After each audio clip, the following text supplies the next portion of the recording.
ஒருத்தர் சட்டமன்ற உறுப்பினர் ஆனால் அவங்க மாமா யாருன்னு சொல்றதுக்கு வந்து ஜிஓ போடணுமா? சட்டமன்ற உறுப்பினர் இல்லை, முதலமைச்சர் இல்லை, பிரதமர் ஆவதுக்கு கூட மாமாவை வந்து ஜிஓ போட்டா சொல்ல முடியும். மாமான்னு தான் சொல்ல இல்ல முடியும். எனக்கு தெரியாது. உறவினர் அந்த அவை குறிப்புல இருந்து அந்த சொல்ல நீக்கிருங்க. சரி, மாமாவை நீக்கிறீங்களா? ஏன் மாமா தான் சொல்ல முடியும். இருங்க ஒரு நிமிஷம் இருங்க. ஒரு பார்லிமெண்ட் வேலை இல்லைங்க, அவர் மாமனா. எங்க மாமான்னு எனக்கு எப்படி தெரியும்? ஜீவோ ஏதாவது இருக்கா? நீங்க ஏதோ கேட்க வந்தீங்க. நீங்க வந்து கவர்மெண்ட்டுக்கு உங்க மாமா யாரு அப்படிங்கறத ஜிஓ மூலமா சொல்லியிருக்கீங்களா? மிக அதாவது அது வந்து ஒரு அன்பார்லிமெண்ட்ரி வேர்டு, அதாவது அவை குறிப்பிலிருந்து நீக்கப்பட வேண்டிய ஒரு சொல் அப்படின்னு துணை சபாநாயகர் தோணுச்சுன்னா, இந்த அப்பாவை காணும்னு ஒரு அறிவாளி பேசினாரு, அப்போ அந்த சொல்லு மட்டும் இருக்கலாமா? நீங்க தான் சொல்லிட்டீங்க, நான் இதான் என் ஃபர்ஸ்ட் டைம்ன்றேன்னா அப்போ யூ ட்ரை டு லேர்ன்ற, டோன்ட் ரியாக்ட் இமிடியட்லி. நீ இமிடியட் ரியாக்ஷன்ஸ் எல்லாமே வந்து கரெக்டுன்னு சொல்ல முடியாது. உங்கள் தலைவன் எப்படி உட்காந்து இருக்கான், காலையில் வந்து உட்காந்தா சாயங்காலம் வரைக்கும் அமைதியாக உட்காந்துல, அதே மாதிரி அவங்களும் இருக்கணும்னு எதிர்பார்க்கறது. ஐயோ நான் என்ன கேட்குறேன், அவர் அப்படி இருக்கவும் கூடாது, இவங்க இப்படியும் இருக்கக்கூடாது, ரெண்டும் தப்புன்றேன். அதுக்கு ஒரு பாட்டு வேற. இது வந்து ஏடிஎம்கே 2.0. நான் ரோட்டில் சைக்கிள் ஓட்டி கொண்டு இருந்த, மற்றவங்களாம் வீட்டில் சைக்கிள் ஓட்டுற மாதிரி, நான் ரோட்டில் சைக்கிள் ஓட்டி கொண்டு இருந்த என்னை சைக்கிள் கடை வைத்து, பிறகு என்னை கிளைக்கழக செயலாளராக்கி, என்னையும் இந்த ஊராட்சி மன்ற தலைவராக்கி, அந்த ஊராட்சி மன்றத்தை குட்டிச்சோறாக்க வைத்து, பிறகு ஒன்றிய குழு உறுப்பினராக்கி, அந்த ஒன்றிய குழுவிலும் சேர்ந்து அதை குட்டிச்சோறாக்குவதற்கு வாய்ப்பை தந்து, பிறகு என்னை வந்து ஒன்றிய குழு தலைவராக என்னை தேர்ந்தெடுக்க வாய்ப்பினை கொடுத்து, இன்றைக்கு சட்டப்பேரவையிலே வருவதற்கு வாய்ப்பை வழங்கிய அம்மாவிற்கு நன்றின்னு சொல்லி பெரிய புராணம் பட்டியலே படிப்பாங்க. இப்போ இவங்க என்ன ஆரம்பிப்பாங்கன்னு தெரியல. என்னை கில்லி படத்தின் பொழுது டிக்கெட் விற்பதற்கான வாய்ப்பினை தந்து 50 ரூபாய் டிக்கெட்டை 500 ரூபாய்க்கு விற்கக்கூடிய வாய்ப்பினை தந்த என் தலைவா வள்ளலே அப்படின்னு ஆரம்பிப்பாங்களா? உடனே ஒருத்தர் சொல்லுவார், அவராவது கில்லி படத்தில், நான் திருப்பாச்சி படத்தில் இருந்தே நான் படத்தை எடுத்துக்கொண்டு இருக்கிறேன், அப்பொழுதே நான் பேப்பரை எல்லாம் கட் செய்து தூக்கி வீசி அங்கே வந்து தியேட்டரில் மிகப்பெரிய எழுச்சியை காண வைத்தவன் நான் திருக்கோடியிலிருந்து ரிக்ஷாவில் வைத்து அந்த பெட்டியை எடுத்து கொண்டு வந்தவனை, என்னை கொண்டு வந்து இந்த அவையில உட்கார வைத்திருக்கக்கூடிய என் தலைவா அப்படின்னு இன்னும் ஆரம்பிக்கல போகுது. ஆரம்பிச்சிட்டா பக்கவா இருக்கும். ஏடிஎம்கே ஐடியா கொடுக்குறீங்களா சார்? ஐடியா கொடுக்குறேன். டிவிக்கே பண்ணுறது எல்லாமே ட்ரையல் அண்ட் எரர்ன்றோம். மக்களே ட்ரையல் அண்ட் எரரில் தான் அவங்கள ஜெயிக்க வச்சுட்டாங்கன்னு தோணுது. கொடுத்து தான் பார்க்கலாமே அப்படின்னு கொடுத்துருக்காங்க. ட்ரையலும் நடந்துச்சு, எரரும் நடந்துச்சு. இதுக்கு மேலே என்னன்றது மக்கள் முடிவெடுப்பாங்கன்னு நம்பிக்கை இருக்குது. நீங்கள் இப்படி சொல்கிறீங்க, ஆனால் விஜய் வந்து பிரதமர் ஆகிறதுக்கான முயற்சிகளில் ஈடுபட்டு இதுக்கு என்ன வீராப்பு? எதுக்கு இந்த வீராப்பு டைலாக்ஸு? சினிமா டைலாக் மாதிரி பேசிட்டு என்ன கிடிக்கிறீங்க? ஒரு 2-3 பேர் உட்காந்துருக்காங்க, சீனியராக இருந்தாங்க. அப்போ சொல்கிறாரான், பேசினானே எப்படி இருந்தது பார்த்தீங்களான்னாரான்.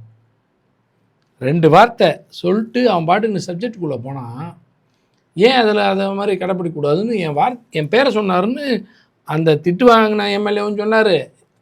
அங்கே இருந்த சீனியர்ஸும் சொன்னாங்க, யோ உன்னை சொல்லி சொன்னார் என் தலைவர்னு. இது என்னென்னா அதான் எங்கள் தலைவருடைய ஸ்பெஷாலிட்டி. வணக்கம் கதிர் சார். விஜய் பேசுவாரா, சட்டமன்றத்தில் பேசுவாரா அப்படின்னு நிறைய முறை நீங்கள் ஆக்ரோஷமாக கேள்வி எழுப்புனீங்க. அதுக்கான பதிலை வந்து சொல்லியிருக்காரு, எழுந்து பேசியிருக்காரு. அது மட்டும் இல்லாமல் அவருடைய டேபிளில் வந்து திமுக ஆட்சியில் நடந்த ஊழலுக்கான ஃபைல் எல்லாம் என் டேபிள் முன்னாடி இருக்குது, இடைத்தேர்தல் வரைக்குமாவது நல்லது நடக்கக்கூடாதா அப்படிங்கிறதுக்காக நான் அமைதியாக இருக்கேன், எந்த நேரத்தில் எதை வெளியிடணுமோ அதை சரியாக வெளியிடுவேன் அப்படின்னு சொல்லியிருக்காரு. முதல்ல ஒரு முதலமைச்சருக்கான செயல்பாடு அது கிடையாது. நாட்டு மக்கள் அவர்கிட்ட பொறுப்பை ஒப்படைச்சிருக்காங்க. எவரு நான் ஒழிக்க வச்சுக்கிட்டு இருக்காரா, நான் அதை வச்சுக்கிட்டு இருக்கேன்றதுக்கு அதை என்னவோ அதை கொண்டு வந்து காட்ட வேண்டியதானே, வெளியிட வேண்டியதானே. பேச வேண்டிய நேரத்தில் பேசத்தில்லை. சட்டம் ஒழுங்கு, தமிழ்நாட்டில் சட்டம் ஒழுங்கு பிரச்சனைன்னு சொல்லி எதிர்கட்சி தலைவர் வந்து கேள்வி எழுப்பினா பதில் சொல்ல வேண்டிய முதலமைச்சர், சட்டம் ஒழுங்குத்துறை அவர் தானே கையில் வச்சுருக்காரு, பதில் சொல்ல வேண்டிய முதலமைச்சர் அன்றைக்கி பேசாமல் அதுக்கப்புறம் வந்து சினிமா டைலாக் மாதிரி பேசுகிறதெல்லாம் வழக்கமாக தான் வச்சுருக்காரு. அவருடைய அந்த பழக்கம் மாறலை. இந்த ஃபைல்ஸ் அப்படின்னு சொல்கிறதெல்லாம் ஒரு மிரட்டல், உருட்டல் மிரட்டல், ரீல்ஸ்க்கான கண்டென்ட் கொடுக்கறதுக்கு அப்படின்ற மாதிரி தான் எனக்கு தோணுது. ஒரு கவர்மெண்ட் அவர்கிட்ட ஒப்படைக்கப்பட்டிருக்கு, அப்படின்னா அந்த கவர்மெண்ட்டு எந்த குற்றங்கள் நடந்திருக்கு, என்ன தவறுகள் நடந்திருக்குன்றத உடனடியாக நடவடிக்கைக்காக கொடுக்கணும். நான் இப்போ கேட்குறேன், எவ்வளோ ஊழலை ஒழிப்பேன்னு சொல்லிட்டு தான் அவங்க ஆட்சிக்கு வந்திருக்கு தான் சொல்கிறாங்க. எனக்கு ஒன்றும் புரியல, என்ன ஊழல் இது வரைக்கும் கண்டெடுக்கப்பட்டது, எத்தனை ஊழல்கள் கண்டெடுக்கப்பட்டு அதையெல்லாம் என்கொயரிக்கு எடுக்கப்பட்டிருக்கு, என்கொயரியின் பேரில் எத்தனை வழக்குகள் பதிவு செய்யப்பட்டிருக்கு, அதில் எத்தனை பேர் மேலே நடவடிக்கை எடுக்கப்பட்டிருக்கு, அது இவ்வளோ பணம் அது ஈடுபட்டிருக்கு அப்படின்னு ரெக்கவரி பண்ணப்பட்டிருக்கா, இல்ல ஆஃபீஸர்ஸ் கலெக்ட் பண்ணிட்டு இருக்கோம். இல்லை 3 ஃபைல் தான் உங்கள் கையில் இருக்குல்ல, அதுக்கு நேரம் நீங்கள் ஆக்ஷன் தானே எடுத்துருக்கணும். இல்ல கரெக்ட் டைம்ல நாங்க ரிலீஸ் பண்ணுவோங்கிறாங்க. இது என்னது கரெக்ட் டைமு அப்படின்னா என்னது அது? சரியான நேரம் வரட்டும்னு இல்லை எனக்கு ஒன்றும் புரியலையா. அப்போ ஆதாரம் இல்லைன்னு அர்த்தம். சரியான ஆதாரம் இருக்கவே தாங்க சார் முதல்வர் டேபிளுக்கு ஃபைல் போயிருக்கு. இல்லைங்க, நான் என்ன கேட்குறேன், ஆதாரம் இருந்தால் வெளிப்பட்டிருக்கணும், இல்லைன்னா ஆக்ஷன் எடுத்துருக்கணும். இல்ல அவர் வந்து இடைத்தேர்தல் வரைக்குமாவது யாருக்காச்சும் நல்லது நடக்கக்கூடாது. இதெல்லாம் வந்து ஒரு சினிமா டைலாக் மாதிரி இல்லையா? இது என்ன சொல்ல வர்றீங்க நீங்கள்? என்ன விதம் இது? ஒரு முதலமைச்சருக்கான மாண்போடு செயல்பட கற்றுக்கணும். அது மாதிரி இல்லாமல் இருக்கிறது தான் இது காட்டுது. ஊழல் நடக்கலன்னு சொல்றீங்க, ஊழல் நடக்கவே தானே தாவேக ஆட்சி பொறுப்பேற்று டெண்டர்ஸ் எல்லாம் கேன்சல் பண்ணியிருக்காங்க. உங்க ஆட்சியில் போடப்பட்ட டெண்டர்ஸ் எல்லாம் அப்போ அதில் ஏதோ ஒரு முகாந்திரம் இருக்க போய் தானே அந்த டெண்டரை கேன்சல் பண்ணுறாங்க. 2 விஷயம் அதில். டெண்டர் கேன்சலேஷன் மூலமாக ஒன்று, ஆட்சி நிர்வாகம் நடக்க வேண்டியதை தடுத்து நிறுத்தியிருக்காங்க, வேலை நடக்காமல் விட்டுருக்காங்கன்றது தான் என்னுடைய குற்றச்சாட்டு. சார் இல்லைங்க சார், ஒரு குறைபாடு இருக்க போய் தானே அதை அப்படின்னா அது அந்த இதெல்லாம்ன்றதை இந்நேரம்லாம் வெளிப்படுத்தியிருக்கணும். எத்தனை டெண்டர்ஸு? 2000க்கும் மேற்பட்ட டெண்டர்ஸுன்றாங்க. 2000க்கும் மேற்பட்ட டெண்டர்ஸை கேன்சலேஷன்றது வந்து ஒரு அரசு நிர்வாகம் நடத்துவதற்கான முகாந்திரமே இல்லை. அங்கே அர்த்தம் எப்பவுமே இது வந்து சினிமா டைலாக்ஸ் மாதிரி கிடையாது. இது கட் ஷாட் ரன்னிங் அப்படின்லாம் சொல்கிறாங்களா, அது மாதிரிலாம் கிடையாது. டைரக்டர் சொன்னார்னா ஸ்டார்ட் கேமரா சொல்லிட்டா அப்புறம் கட்டுன்னு சொன்னால் நின்றுறதுக்குன்னு. இது நிர்வாகத்தில் எல்லாமே தொடர்ந்து நடந்துக்கிட்டே இருக்கணும். மக்கள் வந்து அவதிக்குள்ளாகக்கூடாது ஒரு திட்டத்தினால. ஒருவேளை அந்த திட்டத்தில் தவறு இருக்குன்னு சொன்னால் அந்த தவறுக்கான விஷயத்தை நீங்கள் கண்டுபிடிக்கலாம். திட்டத்தை நிறுத்துறன்றது வந்துட்டு எந்த வகையில் நியாயம்னு எனக்கு புரியல. இல்லை அப்போ இவங்களுக்கு எதிர்பார்ப்புக்காக நிறுத்தப்பட்டதா அப்படின்னு கேள்வி எழும். இப்போ நான் எப்படி கேட்குறேன், விடப்பட்ட டெண்டர்லாம் கேன்சல்னும் போது காஞ்சிபுரம் பேருந்து நிலையத்துக்கான டெண்டரை எப்போ விட்டாங்க? அப்போ திமுக ஆட்சியில் விட்டது. அது எப்படி அப்புறம் வந்து அந்த இந்த தொகுதிக்கு அமைச்சர் வந்துட்டு சொல்கிறாரு நாங்கள் டெண்டர் நாங்கள் தான் விட்டோன்றதும் இல்லை அது ஸ்டார்ட் பண்ண போகுதுன்னு சொன்னது எப்படி? அப்போ அந்த டெண்டரில் என்ன இவங்க கண்டு எடுத்தாங்க? அந்த டெண்டரில் இது ஒன்று வருதா வரலையா? இந்த கேள்வி வரும்ல. முதலமைச்சருடைய அலுவலக அறையை உருவாக்குவதற்காக ஒரு டெண்டருன்றதை பற்றி டைம்ஸ் ஆஃப் இந்தியாவில் ஒரு கட்டுரையே வெளியிடப்பட்டிருக்கு. முறைகேடான ஒன்றாக இருக்குதுன்னு சொல்லப்பட்டிருக்கேன். வெளியிட்ட டெண்டர்லேயே இவ்வளோ குளறுபடியா? ஏற்கனவே நீர்வளத்துறையில் இப்படி தான் ஆச்சு. அறிவித்த 3 மணி நேரத்தெல்லாம் வந்துட்டு டெண்டர் க்ளோஸ்டுன்னாங்க. ஆனால் அதுக்கான நடவடிக்கை அவங்க அந்த டைமில் எடுத்தாங்க. அதிகாரிகளை வந்து சஸ்பெண்ட் பண்ணியிருந்தாங்க. அந்த எக்ஸ்பிரஸ் அப்போ நான் என்ன கேட்குறேன், அப்போ முதலமைச்சருக்கான அலுவலக அறைக்கானது அந்த டெண்டரை என்ன பண்ணுறதுக்கு? அப்போ 2000 டெண்டருக்கு மேலே திமுக ஆட்சியில் விடப்பட்டதெல்லாம் கேன்சலேஷன் சொல்கிறீங்கன்னா அப்போ வந்துட்டு அதில் என்ன நடவடிக்கை எடுக்கப்பட்டது? அதான் என்னோட கேள்வி. இப்போ நீங்கள் சொன்னீங்களே தாவேக அரசு வெளியிட்ட ஒரு டெண்டரில் தவறு நினச்சது கண்டெடுக்கப்பட்டது உடனே 2000 டெண்டருக்கு அப்படியே வச்சிட்டு போகிறீங்களா? அதில் யார் குற்றம் செய்தாங்கன்றதை கண்டுபிடிச்சிங்கன்னா இந்நேரம்லாம் கேன்சலேஷன் பண்ணியிருந்துருக்குன்னா அதை வந்து நீங்கள் நடவடிக்கை தானே எடுத்துருக்கணும் அது மேலே. அப்போ இது அவங்களுக்கு எதிர்பார்ப்பு இருக்கா? அவங்களுக்கு வேண்டியவங்களுக்கு கொடுக்கணுன்றதுக்காக நிறுத்தப்பட்டதா? ஊழல் நிரூபிக்கப்பட்டிருக்கா? அதனால தான் கேட்டேன், எவ்வளோ கேசஸ் ஃபைல் பண்ணப்பட்டிருக்கு, எவ்வளோ என்கொயரிஸ் நடத்தப்பட்டிருக்கு அப்படின்ற கேள்வியை நான் கேட்டதுக்கு காரணமே இல்லாத ஒன்றை மீண்டும் மீண்டும் மக்களிடம் போய் பிரச்சாரம் செய்கிறதுல மட்டும்தான் அவங்க கவனம் செலுத்துகிறாங்களே தவிர கவர்னன்ஸ் நடத்தத்தில் இல்லை அவங்களுக்கு. சார் அவங்க வந்து 100 நாள் தான் ஆயிருக்கு. ஸோ இந்த 100 நாளில் ஒரு வலிமையான ஆதாரத்தை திரட்டுறதுக்கு டைம் எடுக்கும் இல்லையா? 100 நாள் மார்க் பண்ணணுன்னு மட்டும் எதிர்பார்க்குறீங்கள? 100 நாள் தானே ஆச்சு. ஏற்கனவே திமுக அரசு நடத்துகிற திட்டங்களே செயல்படுத்தின திட்டங்களை நடத்துறதுக்கே நீங்கள் 100 நாள் சாதனை எதுக்கு அதை மட்டும் சொல்லிக்கிறீங்க? 100 நாளுக்குள்ளார எத்தனை ஜிஓ போடப்பட்டிருக்கு, நீங்கள் அளித்த வாக்குறுதிகள் எவ்வளோ, அந்த வாக்குறுதிகளுக்கு எத்தனைக்கு வந்து கையெழுத்து போட்டிருக்கீங்க, எத்தனைக்கு ஜிஓ போட்டிருக்கு, எத்தனைக்கு நிதி ஒதுக்கீடு செய்யப்பட்டிருக்கு, எத்தனை இப்போ செயல்பாட்டுக்கு வந்திருக்கு, எத்தனை குடும்பங்கள் பயன்பாட்டிற்கு வந்திருக்கிறாங்க. இந்த திட்டங்களால் விஜய் அரசு பொறுப்பேற்று இந்த திட்டம் அறிவிக்கப்பட்டு இவ்வளோ லட்சம் பேர் இவ்வளோ கோடி பேருக்கு பயன் கிடச்சிருக்கு, இத்தனை லட்சம் குடும்பங்கள் பயன்பெற்றிருக்கு அப்படின்னு சொல்லக்கூடிய திட்டங்கள் ஏதாவது இருக்கா? 100 நாள் சாதனைன்னு மட்டும் சொல்லிக்கிறதுல என்ன இருக்குது? அதுக்கு மட்டும் 100 நாள் சாதனைன்னு மட்டும் சொல்லிக்கணும்னு நினச்சி விளம்பரப்படுத்திக்கிற பப்ளிசிட்டியை மட்டும் பார்க்குறாங்க. ஆனால் எஃபெக்டிவ் கவர்னன்ஸ் மட்டும் காணும். அப்போ இது வந்து எதையும் 100 நாள் முடிஞ்சிச்சா இல்லையா? இப்போ முடிஞ்சிச்சு. தேரன்ஸ் இன்னும் உட்காந்துட்டு ஹனிமூன் பீரியடு அப்படின்லாம் சொல்லிக்கூடாது. Sir 6 months sir. இதெல்லாம் வந்து எந்த சட்டத்துலையும் எழுதலை, நம்மளா ஃபிக்ஸ் பண்ணிக்கிறது. நாம் சொல்கிறோம் 100 நாள் ஆன ஒரு கவர்மெண்ட் ஆன மாதிரியா பேசிக்கிறாங்க அவங்க. நாங்கள் கற்றுட்ருக்கோம் அப்படின்னா பேசுகிறாங்க. அப்படி எதனா சொல்கிறாங்களா? அப்படி சொல்லி அவங்க திரும்ப அவங்க சொல்கிறது எப்படின்னா நாங்கள் புதுசாக கண்டுபிடிச்சோன்ற மாதிரியே சொல்கிறாங்க. திமுக டீலிமிட்டேஷன் தொடர்பாக இன்றைக்கி நடந்த தென்மண்டல கவுன்சில் குழு கூட்டத்தில் வந்து ஃபேர் டீலிமிட்டேஷன் வேணும்னு கேட்டிருக்காரு முதலமைச்சர் விஜய். அதுக்கு முன்னாடி அவர் சட்டமன்றத்தில் நிறைவேற்றின தீர்மானம் வந்து 545 அந்த நம்பரை வந்து ஃப்ரீஸ் பண்ணணும் அப்படின்னு கேட்டார். அந்த முழக்கத்தை வந்து இந்த இடத்துல அமித்ஷா முன்னாடி அவர் வைக்கலை அப்படின்னு ஒரு குற்றச்சாட்டு எழுதியிருக்கு. நான் இதை எப்போலேருந்தே சொல்லிகிட்டு இருக்கேன். அவருக்கு வந்து மோடியையும் அவருக்கு அமித்ஷாவையும் பார்த்தாருன்னா அவருக்கு வந்து கைகாலெலாம் உதறும். அந்த சினிமா ஹீரோன்றதெல்லாம் இங்கே வராது. ஏன்னா அவர் மேலே இன்னும் அங்கே வந்து சிபிஐ கேசஸ் இருக்குது, பெண்டிங் இருக்குது. அவங்களுடைய கைடன்ஸில் தான் நடந்துட்டுருக்கு இந்த கவர்மெண்ட். அவங்க என்ன சொல்கிறாங்களோ அதை செய்வாங்க. திமுக நான் என்ன சொல்கிறேன், இப்போ திமுக ஃபேர் டீலிமிட்டேஷனை வச்சு தான் முழக்கத்தை வைத்து தான் சவுத் இந்தியன் ஸ்டேட்ஸை கான்ஃபரன்ஸ் நடத்தினார் எங்களுடைய தலைவர் முதலமைச்சராக இருந்த திரு மு.க. ஸ்டாலின் அவர்கள். அவர் முதலமைச்சராக இருந்தபோது தென் மாநில முதலமைச்சர்கள், பிற அரசியல் கட்சி முக்கியமானவர்கள், ஈவன் நார்த் இந்தியாவில் இருக்கக்கூடிய ஆல் இண்டியா பார்ட்டி லீடர்ஸையும் கூப்பிட்டாங்க. தமிழ்நாட்டில் இருக்கக்கூடிய அனைத்து கட்சி கூட்டங்கள் நடத்துகிறாங்க. எல்லாமே சொன்னது என்னென்னா எங்கள் ரெப்ரசன்டேஷன் குறையக்கூடாது. தமிழ்நாட்டுக்கு 7.18% இருக்குது. இந்தியாவில் இருக்கிற எம்பியில் 7.18 எம்பி வந்து தமிழ்நாட்டிலேருந்து போனோம். 100னா 100 பேரில் 7 பேர் இருக்கணும். அப்போ 500னா எவ்வளோ இருக்கணும், 700னா எவ்வளோ இருக்கணும், அது குறையக்கூடாது எங்களுக்கு. இதுதான் எங்களுடைய கோரிக்கைன்ட்டோம். அதனால தான் அது பேரே ஃபேர் டீலிமிட்டேஷன். இதை தெல்ல தெளிவாக தீர்மானமாக்கி அதை கொண்டு வந்த போது கடுமையான எதிர்ப்பு தெரிவித்து ஆல் இண்டியா பார்ட்டிஸ் எல்லாமே திமுகவால் ஒரு ப்ராப்பராக கைட்லைன் பண்ணப்பட்டது. நான் வந்து காங்கிரஸ் பெரிய இயக்கம் அதை குறைச்சி மதிப்பிடல. ஆனால் அந்த கன்சால்டேஷனை உருவாக்குவதற்கு திமுக பங்களிப்பு தான் பெருசு. லீட் பண்ணதே திமுக தான். இந்தியா முழுக்க ஏற்றுக்கொள்ளப்பட்டது.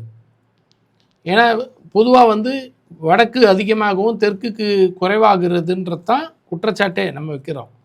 அப்போ வடக்கும் சேர்த்து இருக்கக்கூடிய ஆல் இண்டியா பார்ட்டிஸ் எப்படி இதுக்கு ஒத்து வரும்? ஒத்து வர ஒரு நியாயத்தன்மையை நிறுவியது திமுக. அதன் தலைவர் துணை முதலமைச்சராக அந்த அன்னைக்கு இன்றைக்கி எதிர்க்கட்சி தலைவர் திரு மாண்புமிகு உதயநிதி ஸ்டாலின் அவர்கள் மிக தெளிவான ஒரு ப்ரெசன்டேஷன் கொடுத்துருந்தார். That was accepted by all the political parties. அதனால தான் அது எஃபெக்டிவ் ஆச்சு. இதை விட்டுட்டு ஒரு திமுக என்னெல்லாம் செஞ்சதோ அதெல்லாமே ஒரு தீர்மானம் போடுவேன் அப்படின்றது, அதுக்காக ஒரு டீலிமிட்டேஷன் தீர்மானம் போட்டார். அங்கே என்னென்னா ஃப்ரீஸ் தி கவுண்ட் டு 543 அப்படின்ட்டார். நாங்கள் அதை வந்து எதுவும் சொல்ல, சரி 543 இருக்கிறதையும் திமுக ஏற்றுக்குது, ஒன்றும் இதில் மாறுபடல. நாங்கள் ஒன்றும் அதுக்குள்ளரே உள் ஒதுக்கீடாக மகளிருக்கு தருவேன்னாலும் ஏற்றுக்குது. நாங்கள் ஒன்றும் சொல்ல, பத்தாது போதுமானதால் அதிகரிக்கிறோம் அப்படின்னும்போது அதை எங்கள் ப்ரெசன்டேஷன் எங்களுடைய பர்சன்டேஜ் குறையாமல் ரெப்ரசன்டேஷன் இருக்கணும், பிரதிநிதித்துவம் சதவீதம் இருக்கணுன்றது தான் திமுகவோட நிலைப்பாடு. அதனால தான் தாவேக அரசு கொண்டு வந்த தீர்மானத்தை பற்றி நாங்கள் பெரிய விமர்சனங்கள்லாம் கொடுக்கல. ஆனால் அதில் கவனமாக இருக்கணும்னு சொன்னோம். நான் என்ன கேட்குறேன், அவர் நிறைவேற்றின தீர்மானம் அவர் உட்கட்சியில் நிறைவேற்றியிருந்தால் கூட பரவாயில்ல, ஒட்டுமொத்த தமிழ்நாடு அரசியல் கட்சியெல்லாம் உட்கார வச்சு இதுக்கு வேறு ஒரு எம்பிகள் கூட்டத்தை, எதுக்கு இந்த மொக்க வாங்குகிற வேலைன்ற எம்பிகள் கூட்டத்தை நடத்தி அதுக்கப்புறம் அதை கொண்டு வந்து சட்டப்பேரவையிலேயே நிறைவேற்றி அதுக்கு பிறகு கொண்டு வந்துட்டு இங்கே பேசும்போது மட்டும் வாய் பற்றிக்கிட்டா என்ன அர்த்தம்? தமிழ்நாட்டில் இந்த தீர்மானம் நிறைவேற்றி இருக்கோம், சொல்லுங்கள்.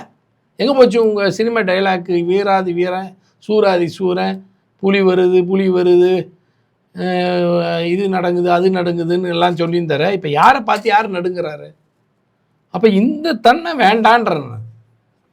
அப்போ ஒரு ப்ராப்பராக கைட்லைன் பெறுங்கன்ற.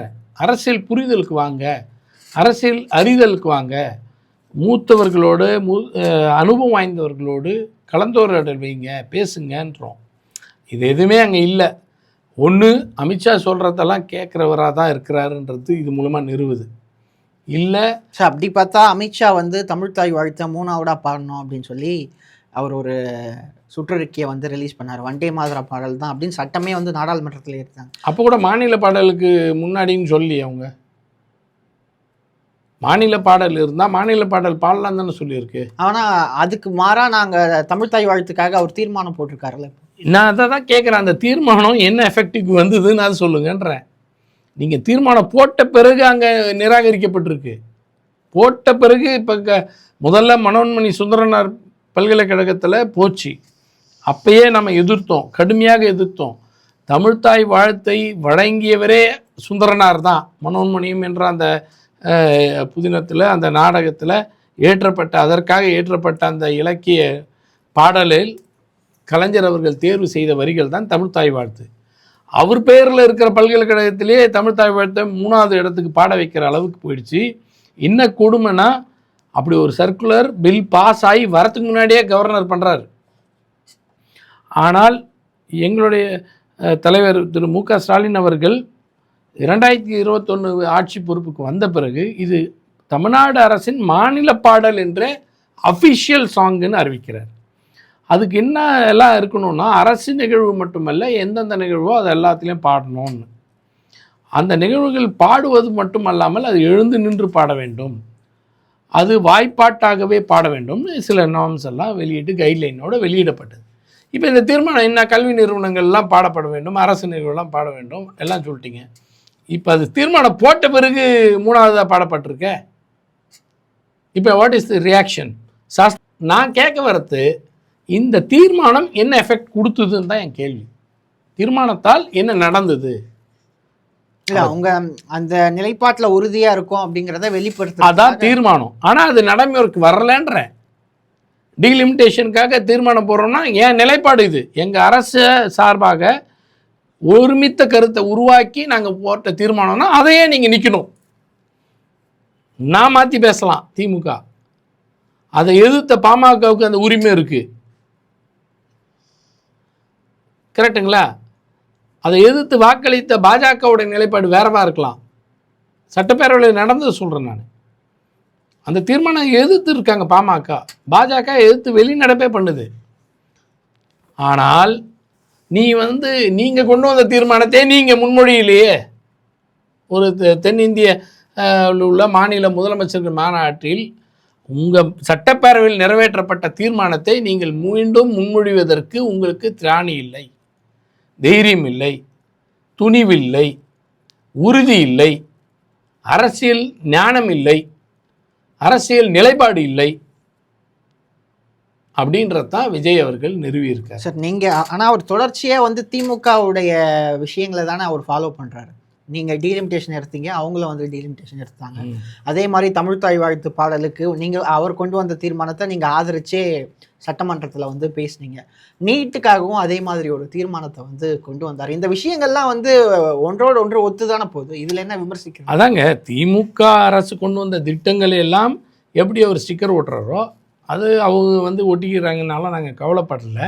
ஏன்னா எங்களோட அரசோட தான் இன்றைக்கும் நடக்குது, இன்றைக்கும் மக்களுக்கு போகுதுன்றதுல நாங்கள் மகிழ்ச்சி தான் அடைகிறோம். ஆனால் தீர்மானங்களில் எங்கே மாட்டிக்கிறாருன்னா, நீட்டுக்கு தீர்மானம்னு சொன்னால் நீட்டு வந்து சட்டம் இயற்றியது திமுக, வெறும் தீர்மானம் இல்லை, சட்டம் இயற்றி ஒன்றிய அரசிடம் இருக்குது, அதை நிறைவேற்றி அதை மீண்டும் கொண்டு வரணும்னு சொல்லியிருந்தா நியாயம். ஆனால் இதை வந்து திமுகலையும் எதுவும் அந்த மாதிரி வலியுறுத்தி கேட்கலையே சட்டமன்றத்தில். அவங்க தீர்மானம் போட்டாங்க.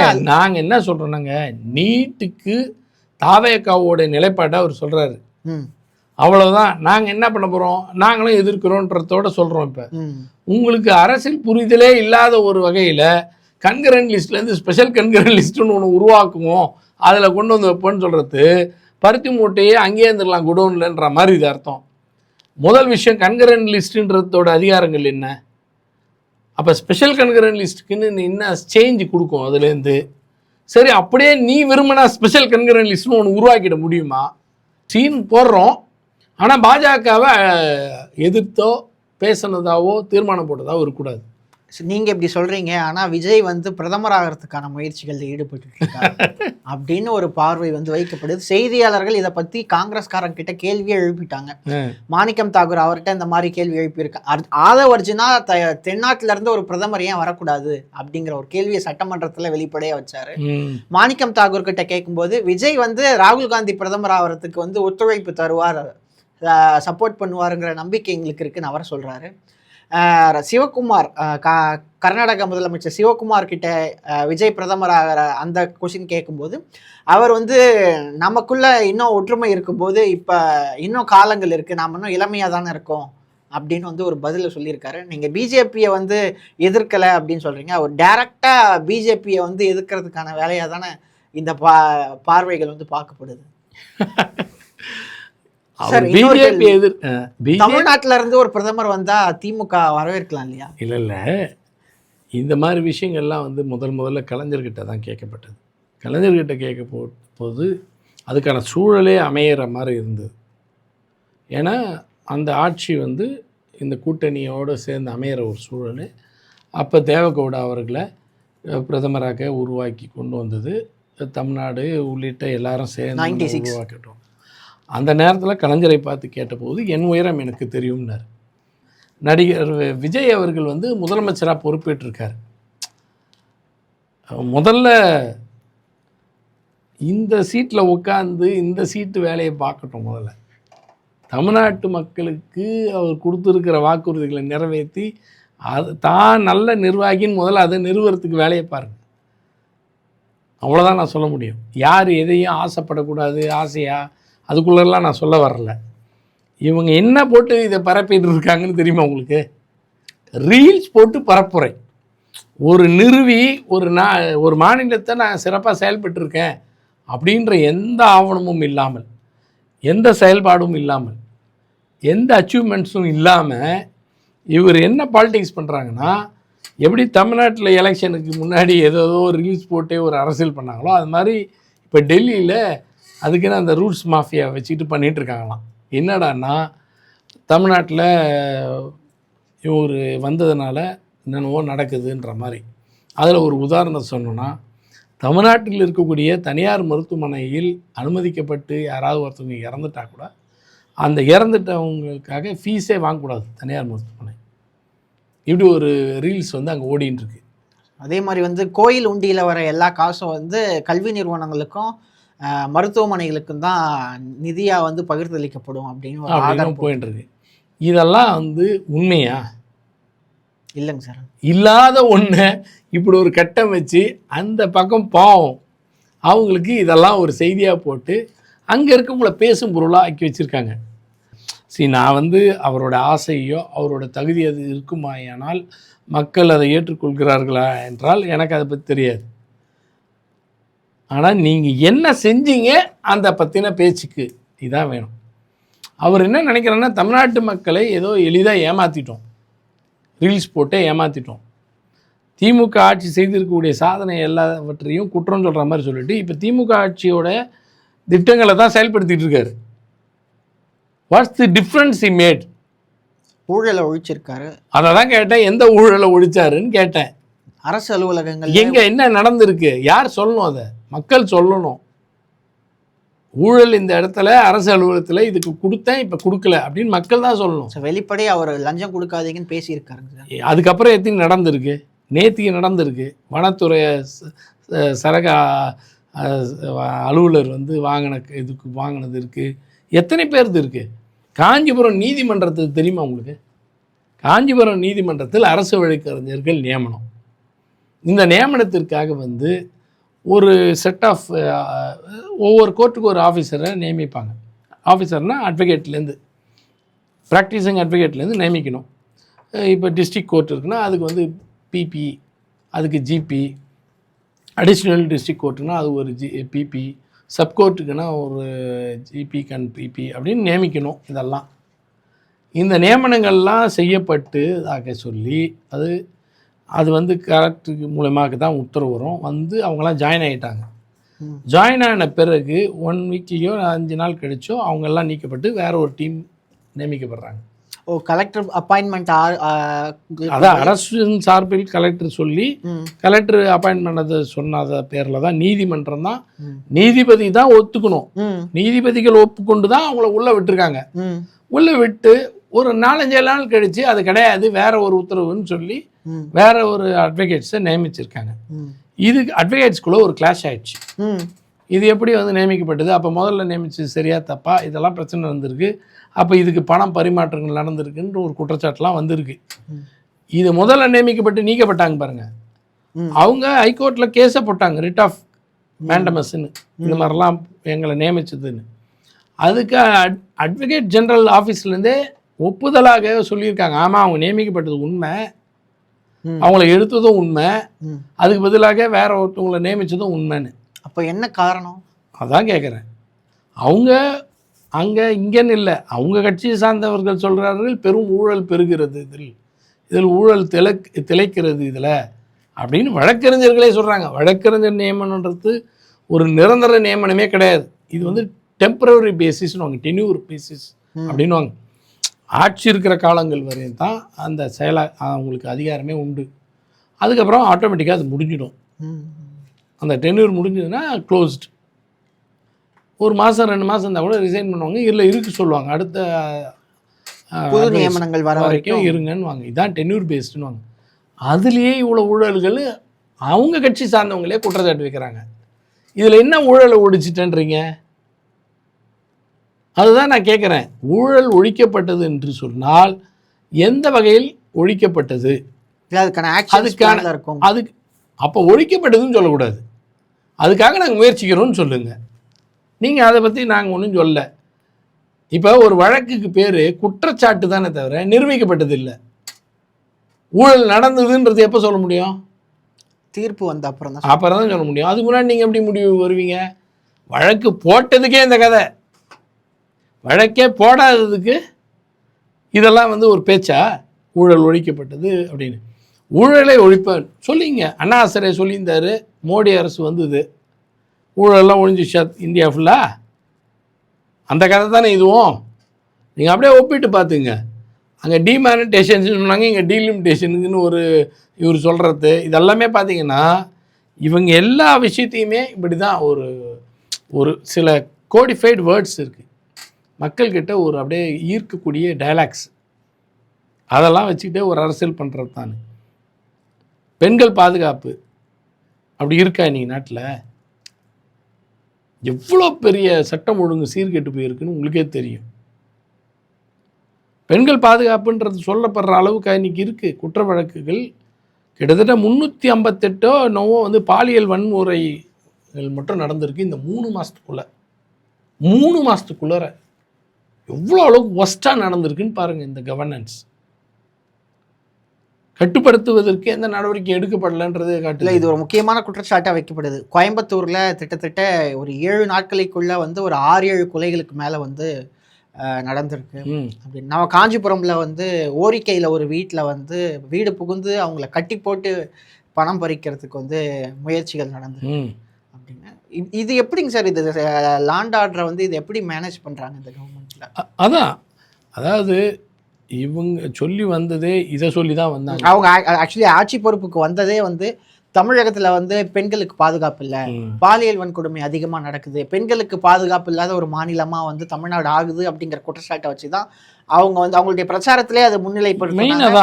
அதே மாதிரி அவங்க ஆட்சிக்கு வந்த பிறகு சிங்கப்பெண்கள் அப்படிங்கிற பேரில் வந்து தனி சிறப்பு காவல் படையெல்லாம் ஏற்படுத்துனாங்க. இந்த மாதிரி ஆக்ஷன்ஸ்க்கு அப்புறமும் இது தொடருது.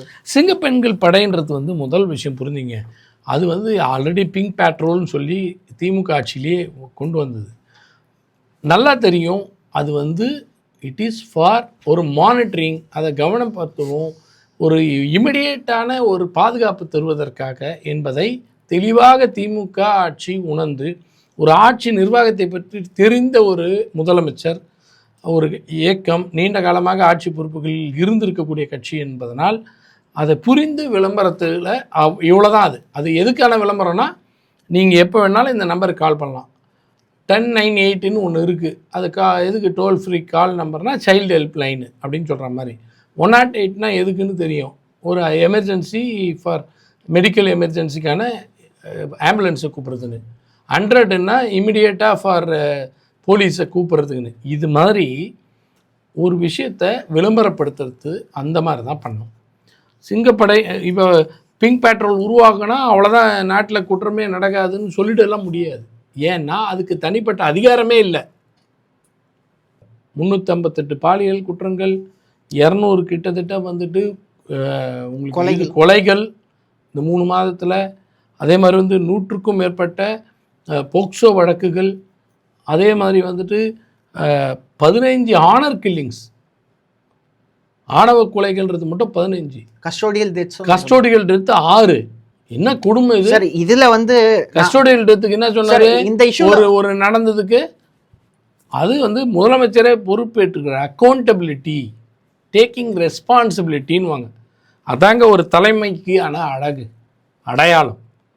நான் உங்களை பாதுகாக்கிறேன், உங்களை வழி நடத்துகிறேன், உங்களுக்கான எல்லா திட்டங்களையும் தருவேன், உங்களில் ஒருத்தன், உங்களுக்காகவே நான் இருக்கேன் அப்படின்னு சொல்கிறதுக்கு பேர் தலைமைன்னா, தவறுகள் நடந்தால் நான் பொறுப்பேற்றுக்கிறேன்னு சொல்கிறதுக்கு பேர் தான் தலைமை. இந்த தவறுக்காக நான் வருத்தம் அடைகிறேன், இது நடந்துருக்கூடாது, இது மேலே நல்ல நடவடிக்கையை, தீவிரமான நடவடிக்கை எடுக்கிறேன், ஆனாலும் கூட உங்கள் வீட்டு பிள்ளை இழந்திருக்கீங்க, அதுக்காக என்னை மன்னிச்சுடுங்கன்னு கேட்குற ஒரு முதலமைச்சர் எப்படி? ஏன்னா அங்கிள் சாரி கேட்டால் மட்டும் போதுமா அங்கிள் அப்படின்னு வாய்க்கிழியே பேசிவிட்டு சாரி கூட கேட்கல இந்த முதலமைச்சர். இதுக்கு என்ன வீராப்பு? எதுக்கு இந்த வீராப்பு டைலாக்ஸு? சினிமா டைலாக் மாதிரி பேசிக்கிட்டு என்ன கிடிக்கிறீங்க? சட்டம் ஒழுங்கை பாதுகாப்பதற்கு அக்கறை இல்லை, பாலியல் வன்முறைகள் இவ்வளோ நடக்குது, அதை தடுப்பதற்கு வக்கு இல்லை. 358 400 கிட்ட இப்போ கிராஸ்டுன்றாங்க. நான் சொன்னது 358ன்றது 10 நாளைக்கு முன்னாடி. இப்போ அதுக்குள்ளே 400லாம் கிராஸ்டு. கொலைகள் 200 கொலைகள், இவ்வளோ குற்றங்கள் நடக்குது. இதை பற்றி எந்த நடவடிக்கையும் இல்லை, வாயை திறக்கலை, வாய் திறந்து சட்டமன்றத்தில் பதில் சொல்ல. இப்போ நீங்கள் சொன்ன மாதிரி காஞ்சிபுரத்திலே நடந்திருக்கு. ஒரு வீட்டுக்குள்ளே பட்டப்பகலில் காலையில் 9 மணி 10 நிமிடம் அந்த நேரத்தில் நுழைஞ்சாங்கன்னா அந்த அம்மாவே பேட்டி கொடுக்குது. உள்ளே நுழைஞ்சி கட்டி போட்டு தாலி, காதில் இருக்க காதணி, வளையல் என்னென்ன இருக்கோ எடுத்துக்கிட்டு பீரோலேருந்து காசு எல்லாத்தையும் தூக்கிட்டு ஓடி இருக்கானுங்க கட்டி போட்டு. சார் இந்த விஷயத்தில் ஒரு பொதுவான பார்வைங்க சார், கொலை, கொள்ளை, பாலியல் வன்கொடுமை இந்த விஷயங்களில் வந்து போலீஸை வந்து எவ்வளவு கவனமாக இருந்தாலும் போலீஸ் வந்து ஒவ்வொரு முறையும் ஜெயிக்கணும். ஆனால் குற்றவாளிகள் வந்து குற்றம் பண்ணக்கூடிய சமூக விரோதிகள் ஒரு முறை ஜெயிச்சாலே அது அவங்களுக்கு சாதகமாக போயிடும். ப்ரிவென்டிவ் என்ன மெஷர் பண்ணாலும் அதில் வந்து ஒரு சிக்கல் இருக்குங்கிறத யதார்த்தமாக புரிஞ்சுக்க முடியும். ஆனால் கஸ்டோடியல் டெத்தில் அந்த ஒரு பார்வையை நம்ம வந்து பார்க்கவே முடியாது. ஆனால் அது என்டையர் கண்ட்ரோலை வந்து போலீஸ் டிபார்ட்மெண்ட் தான்.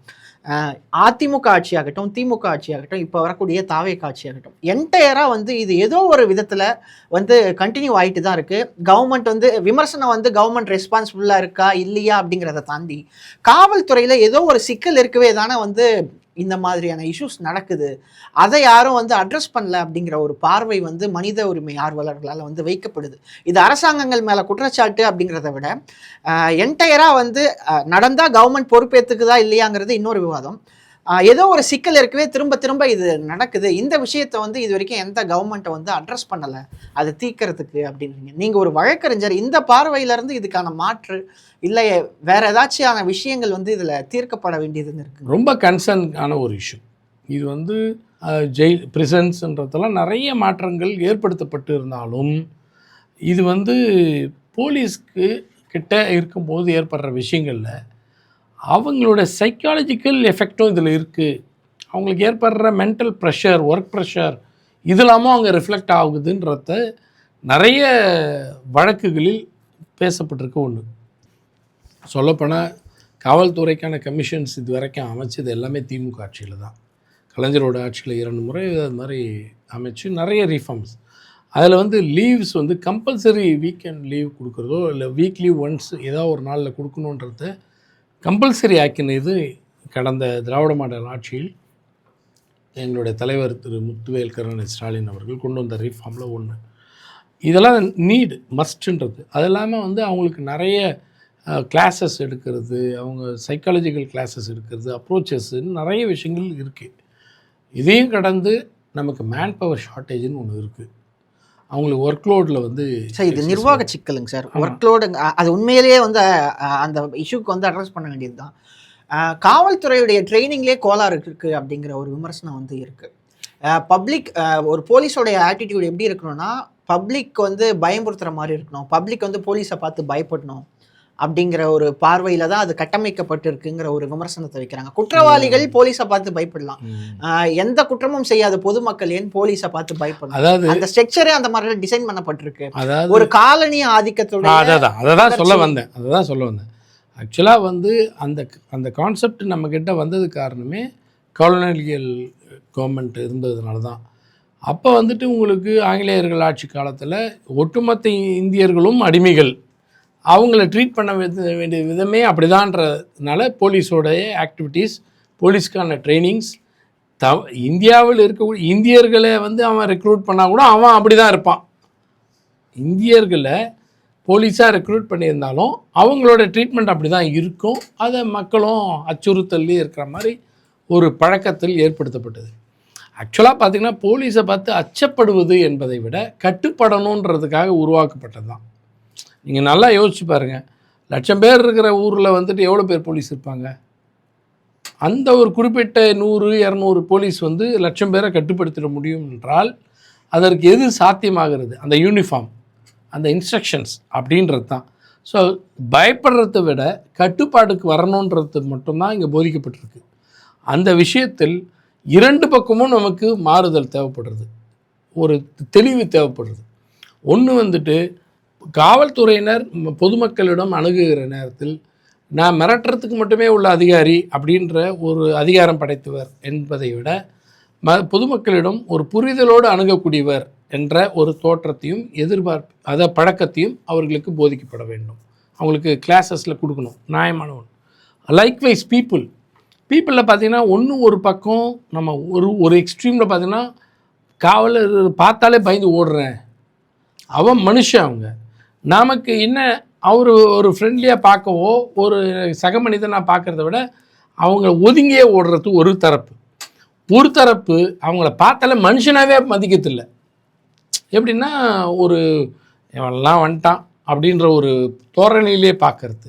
ஏன்னா காவல்துறைக்கும் பொதுமக்களுக்கும் ஆகாதவர்கள் அப்படின்ற ஒரு பார்வை மனதளவில் ரொம்ப ஸ்ட்ராங்காக அது வந்து பதிஞ்சு போயிருக்குன்னா அந்த பார்வையில் பார்க்குறவங்க அந்த பார்வையிலே பார்ப்பாங்க.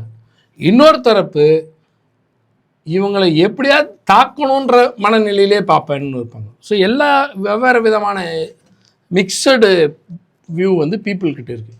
இந்த மிக்சட் வியூ இருக்கிறதையும் மாறணும்னா 2 தரப்புக்குமான ஒரு புரிதலை ஏற்படுத்துறதுன்றது ரொம்ப அவசியமானது. அப்ராட்லெல்லாம் போனீங்கன்னா நான் அதை சரி தவறுன்னு சொல்ல மாட்டேன், நம்ம பார்த்துருக்கிற காட்சிகள் மட்டும்தான், ஒரு புரிதலுக்காக சொல்கிறேன், அதை சரி தவறுன்னு சொல்ல வரல. ஒரு மேன் கிராஸ் ஆவான், ஒரு அமெரிக்கன், ஒரு ஒயிட் மேன் வச்சுக்கலாம், அவன் கிராஸ் ஆகிறான் ஒரு போலீஸ். இந்த டைமில் இவன் வந்து ஸ்மோக்கராக இருப்பான். அங்கே வந்து ஸ்மோக்கிங் வந்து not prohibited in public place. அந்த சுச்சுவேஷனில் நான் பழைய சொல்கிறேன்னா எப்படியோ வச்சுங்க, ப்ரொஹிபிட்டட் இல்லாத ஒரு இடத்துல அவன் ஸ்மோக் பண்ணிட்டு போகிறான்னா காமன் மேன் 2 பேர் எப்படி போகிறானோ அதே மாதிரி ஒரு போலீஸ் கிராஸ் ஆனாலும் அவன் பாட்டும் பிடிச்சிட்டு போவான். அந்த போலீஸ் இவரை கூப்பிட்டு யூ ஷோ யுவர் ஐடி இல்லை ஷோ யுவர் டீட்டெயில் ஏதோ ஒன்று கேட்குறாருன்னா இவன் சிகரெட்டை போட மாட்டான். இவன் சிகரெட் பிடிச்சிக்கிட்டே அவன் ஒப்ளைஜ் பண்ணுவான், எடுத்து கொடுக்குறதோ போகிறதோ. போலீஸும் நீ ஏன்டா நான் கேட்டுட்டு இருக்க, நீ பாட்டு சிகரெட் பிடிச்சிருக்கன்னு கேட்காது. உன்னை கேட்டது நீ கொடுக்குறியா, முறையாக கொடுக்குறியா, திமிர்த்தனம் இல்லாமல் பேசுறியா, தப்பிக்காமல் பேசுறியா, இல்லை மறைச்சாமல் பேசுறியா, இதுதான் போலீஸ் பார்க்குமே தவிர அவனோட பர்சனல் ஆக்டிவிட்டீஸாக பார்க்காது. ஸோ இந்த புரிதல் அங்கே 2 பேர்கிட்டையும் இருக்குது. ஆனால் தமிழ்நாட்டிலையோ இந்தியாவிலையோ ஏதோ ஒரு காவலரை பார்த்துனா அவன் பார்த்து ஓடுவான். இங்கே வந்து பப்ளிக் பிளேஸில் கிடையாது ப்ரொஹிபிட்டட் ஸ்மோக்கிங் அப்படின்றது. இப்போ முன்ன அப்போ கிடையாது. ஆனால் போலீஸை பார்த்தாலே தூக்கி போட்டு விடுவான். அப்பா பார்த்தா மறைஞ்சு போகிறது வேற, போலீஸை பார்த்தா தூக்கி போட்டு போயிடுவான். இது வந்து என்னன்னா, ஒரு காலகட்டத்தில் மக்களே கொடுத்த பாடம் அது. போலீஸ் இருக்கான் அப்பதான் கட்டுப்படுவாங்கன்ற. இந்த மாதிரியான ஒரு விஷயம் வந்து கேரளால இல்லை, ஆனா தமிழ்நாடு வந்து ஒரு பக்கா போலீஸ் ஸ்டேட் அப்படிங்கிற ஒரு விமர்சன பார்வை வெளிப்படையாவே வைக்கப்படுது. எந்த ஆட்சிகள் வந்தாலும் போலீஸ் ஸ்டேட் அப்படிங்கிற ஒரு அடையாளத்தை வந்து எடுக்க முடியல. ஐயோ, அந்த அளவுக்கு தமிழ்நாடு கிடையாது. அந்த மாதிரி ஒரு அட்ராசிட்டி உள்ளது அப்படின்னு நான் எந்த நேரத்துலையும் அப்படி சொல்ல மாட்டேன். தமிழ்நாட்டை அப்படி ஒரு முத்திரை குத்தணும்னா தமிழ்நாட்டில் ஜனநாயக ரீதியான போராட்டங்களே நடக்க முடியாமல் போயிருக்கும். அப்பப்போ நடக்கிறது, ஆட்சியாளர்களுடைய மாறுதலில் நடக்கிறது ஒத்துக்கணும். இப்போ தாவேக்கா ஆட்சியை வச்சுட்டு நீங்கள் மொத்தமாகவே தமிழ்நாட்டுன்னு சொல்லுவாங்க வாட்சாத்தி இஷ்யூ அப்படிங்கிறாங்க. அதெல்லாம் ஒரு ஸ்பெசிஃபிக் இன்சிடென்ட் ஹேப்பன். அது வந்து நீங்கள் சொல்கிற இன்சிடென்ட் வந்து ஒரு பெரிய மோசமான நிகழ்வுகள். நான் அந்த நிகழ்வுகளை இந்த லெவலுக்கு கொண்டு வந்து சேர்க்கலை. அதெல்லாம் வந்து ஒரு கிராமத்தையே ஒரு ஊரையே ஒழிச்சு கட்டினது, மக்கள் எல்லாம் வந்து குற்றவாளி ஆக்கினது, பெண்கள் மீது மிகப்பெரிய பாலியல் வன்முறைகள் காட்டப்பட்டது, செயல்படுத்தி, இந்த மாதிரி பல குற்றங்கள் உண்ட ஒரு பிரச்சனை அது. நான் அந்த மாதிரி இன்சிடெண்ட்டை கொண்டு வந்துட்டு நியாயப்படுத்து சொல்ல, இதெல்லாம் நடந்திருக்கு, தவறு, அதை யாருமே மறுக்கலை. நான் சொன்னது இன் ஜென்ரலாக சொன்ன வந்தேன். நீங்கள் ஒரு ஸ்டேட்டோட ஒப்பிட்டு சொல்ல வரேன்.